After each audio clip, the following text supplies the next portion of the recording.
Hey, Gordon Gebert, please. Yes, right here. Oh, man, we've been trying to get a hold of you for a couple of weeks now. It's Rick Kearns and Carrie Gray from KBPI in Denver. Hey, how you doing? How you doing, Rick? How you doing, Carrie?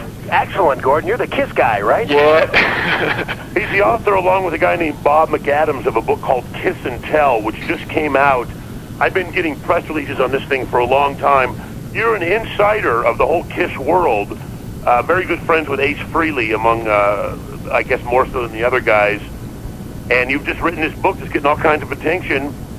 Tell us a little bit about the book. Tell us a lot about the book. Well, hey, it's doing fantastic, and the response on the book has been incredible. It's a tell-all book. It's controversial. A lot of diehard KISS fans either love it or hate it. Well, give us a couple of quick examples, if you would, of what they either love or hate. Well, they don't like the fact that I reveal very inside information on especially Ace. And Ace is actually a woman? And Ace and Peter, Criss, and Gene and Paul. And Ace and Peter, I mean, I deal with their demons, with their drug abuse and their alcoholism, and what it was really like to deal with it. And pretty much what Gene and Paul had to put up with. Give us some examples of Ace Frehley's down-and-out alcohol and drug-induced psychoses. It was a horrible experience at certain times, and it was great. I mean, as a musician and playing with Ace, he was a genius playing guitar, but his drinking and alcoholism was horrible. I'll give you an example. There were plenty of times I went out with Ace, and I'd be dropping him off, carrying him into his house, in a drunken stupor, and I'd leave him on his front lawn. But this one particular time, we were playing out in Long Island. Let me interrupt for a minute. Now, you played keyboards with the band a little bit? I played professional keyboards, and I did a lot of background samples for them, and I did a lot of studio stuff for them. But, I did a lot of technical stuff with keyboards and sampling and computers and stuff with the band. So we were out in Long Island. I used to room with Ace because we were such tight friends. And one time, he's in the bathroom, and I'm banging on the bathroom door for like an hour. I'm going, come on, Ace, I gotta go to the bathroom. We gotta get to the show, this and that. I'm trying to push him. Finally, he gets out of the bathroom, and I go in there, and I look in the bathtub, and there's a case of O'Doul's and a case of Beck's beer. Now, for those who don't know, O'Doul's is non-alcoholic beer. Yeah. And he was opening up the O'Doul's and draining it, and opening up the Beck's and pouring the Beck's into the O'Doul's and recapping it. Oh, that's just sad. Yeah, and then he would bring it to the show, and he would say, "Oh, don't say anything to anybody." And I said, "I'm not going to have to," because after 2-3 beers, he was gone, And he's on stage announcing his sobriety with the O'Doul's. And drinking O'Doul's, and he got so trashed he forgot the words to Rock Soldiers, which was an anti-drinking song. Man, you gotta love the irony of that. Yeah. Why would fans of the band be upset? Because isn't it all about sex, drugs, and rock and roll, especially with a band like KISS? I really don't know. I don't get it. There's a lot of controversy. I've been getting death threats. You're kidding? Yes. I got to tell you my favorite death threat. Oh, they're going to push you down and paint you up like a kitty cat? No, one fan wrote me on the internet and said, if you show up at a KISS convention, you're braver than Salman Rushdie. Wow. I like that one. So are you going to show up at a KISS convention? I have. I've gone to 2 KISS conventions. I was really worried for before the first one I went to in Chicago. And then when I went there and I met the fans, and they were incredible. The people that read the book came up to me, shook my hand, said it was the best tell-all book, best inside information on KISS that they ever got. Because most of the stuff they read is like propaganda from the band. Well, let me ask you this, and again, we're talking with Gordon Gebert, who's an insider and a good friend of Ace Frehley and knew the whole band KISS. I'm looking through some of the press materials, and there's a quote from Gene Simmons saying that he enjoyed the book and found it pretty interesting. Yeah, in fact, he did. He said that in Metal Edge magazine, and he couldn't go beyond that because he does still have to work with Ace. I'm sure he's not going to. But from mutual friends that I have with Gene, they said he thought the book was hysterical. Well, do you have any examples of things that Gene did that maybe you shouldn't have done? Other than sleeping with Cher? Yeah, Gene was mostly the women. I mean, in fact, Bob McAdams, my co-author, when he was on the road with KISS during the glory years. Now, he was a roadie, right? No, he wasn't actually a roadie. He was best friends with Ace, and he was a hair designer. Somebody picked up on that he was the first guy to work for KISS because he was friends with Ace, and when they went out, and they said they dubbed him as the original roadie of KISS. But actually, he was best friends with Ace, and he was a hair designer, and he would do their hair before their shows and stuff like that. Yeah. So he would go on the road, and he would get knocks on his hotel room door from Gene, and Gene would ask him to come in and take the Polaroids of him in bed naked with the girls. Yeah. So Gene mostly it was girls. I mean, that was his only vice on the road. He was never a drinker. He never drank, and he never did drugs.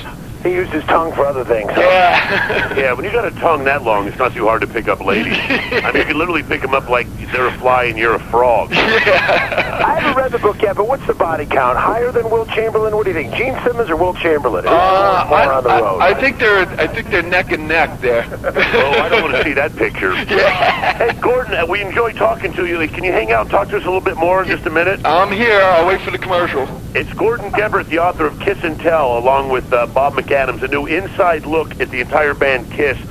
It's raising a lot of feathers. And we'll be back on here in fuck. Let's do that over. We'll be back on that guy. I'll cut it in feathers, seriously. Is that okay? All right. That's the beauty of taping this. Yeah, edit that sucker. Huh? Yeah, all right, here we go. What are you taping to? Pardon? What do you tape to? We're doing real and dad. Hold on 1 second, you guys. Just 1 second. Okay. Thanks a lot. Sorry about that. You guys are on the air? Yeah. Oh, jeez. Well, this is our last hour of the show. We don't do any news or entertainment. We just play music, and we try to do all our interviews in this hour. Cool. Yeah. You guys work hard. Not really. That way we come in the morning, and between 6 and 9, we got everything on tape as much as we can, except local news stories. And then go outside and chain smoke. And you sit back and drink beers and. Pretty much. I just got to keep it together for this 1 hour. Yeah. Those duels, okay? All right, let's go. That's my story. Hey, do me a favor. As many anecdotes that we can get out of you, the better this is going to sound. Yeah, okay, yeah. Probably that's what people want to hear. Hey, it's Kerry and Kearns, 106.7 KBPI. Back on the phone with Gordon Gebert. He's the author of Kiss and Tell, basically the fifth member of KISS through the heyday, and he's experienced a lot of this firsthand, so makes him authority on what really went down with the band KISS. Kiss and Tell's Gordon Gebert. Gordon, man, I would love to just know what it's like to be on the road, with a band like KISS, because they toured for 25 years nonstop. Yeah. Well, actually, Bob McAdams was with KISS during the heyday. I was with Ace when he was doing his club tours, so it wasn't as glorious as playing the big arenas and the big stadiums. Did they ever get out of hand? I mean, is there any truth to, did they trash any TVs in any hotels? Oh, Ace was notorious, and Gene and Paul couldn't hack it after a while. Once Bob would tell me these stories. They're in the book. This particular story is in the book. Bob and Ace were bored in a hotel, and they went and got the super glue, and this industrial glue that they used to glue stuff for the show and all that. And they took this big gallon of glue and they glued all the furniture to the ceiling. and it looked like this anti-gravitational room. And they were waiting for the maids to walk in to see all this cheap furniture glued to the ceiling. That's hysterical. I can just imagine Salvador Dali walking in. Yeah, they made a wine rack out of the wall. The instant wine rack. They take the champagne bottles and just pop them right through the wall. Wow. Now, there's a story about Ace Frehley that I heard somewhere about him getting a little bit of trouble in a nice fancy car. Do you know what I'm talking about? Oh, the DeLorean. That's a famous story. Ace got trashed. What's not new?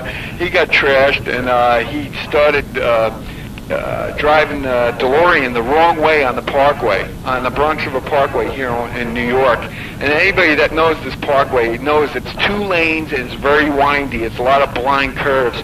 And he hit about 4 cars, and he had about 10 police cars in pursuit. And he finally got caught, and the police brought him to jail. And back then, they weren't as serious about drinking and driving back then. They were asking for his autograph, and he only got a $500 fine. It was ridiculous. Today, you'd have life in prison for doing what he did back then. Man, for $500 you get 10 cops to chase you around. That's almost like a good birthday present. Yeah, exactly. That was a great way to spend the weekend. Cheaper than going to Vegas. Yeah. Hey, so you weren't actually, you spent most of your time with Ace during his solo tour, you say. Now, he was thrown out of the band there for a while. Can you tell us about that? Yeah, in 1979-80, that's when Ace left KISS, and there's two stories, and I believe it's both sides. They said he got fired, and he said he quit, and I think it was mutual. They fired him, and he quit, and then he said he was going to go on to his solo career, and his solo career didn't start till 1985, so he took like a 5-year hiatus. That's how long it took the cops to catch him? Yeah, that's how long it took him to sober up to realize he didn't have a career. He had to get his career back on track. So he started Frehley's Comet, and that's when I came in right on the first album. I did some samples. I worked on Breakout and Something Moved and a couple of songs on the first album. And from there on, we became tight, very good friends, but we were like frickin' frack, because I never drank. And I never did drugs, and here I was with this guy who was totally, totally the opposite, off the wall. And some of the things that happened were amazing. That's described in the book. Are they all? I'm sorry. I just want to ask. Are they all clean now? They are, aren't they? I can't comment on that. I really don't know, because I haven't been in touch with them since. I haven't seen Ace since 1995. Last time I saw him in bankruptcy court. Yours or his? His. Really? Is Yeah. he pulled out of that? What's that? Is he pulled out of the bankruptcy? He I don't know. I don't believe so. He owes a huge IRS bill, and It's all that makeup. You can't write all that off. Yeah. he had about 30 creditors on his bankruptcy papers, so he screwed a lot of people right before the KISS reunion tour. So he knew full well he could have paid all those people, and he ended up screwing them. Well, that tour made a lot of money. But let me ask you this, Gordon: why are you and Ace Frehley no longer friends? Well, that's basically. I got to backtrack and tell you why I wrote the book. Everybody says I'm cashing in on Ace Frehley's name and the KISS name and things like that. But it's really not true. I don't like the Kitty Kellys and the people that hung on to John Lennon and Elvis, and they started writing these books just to cash in on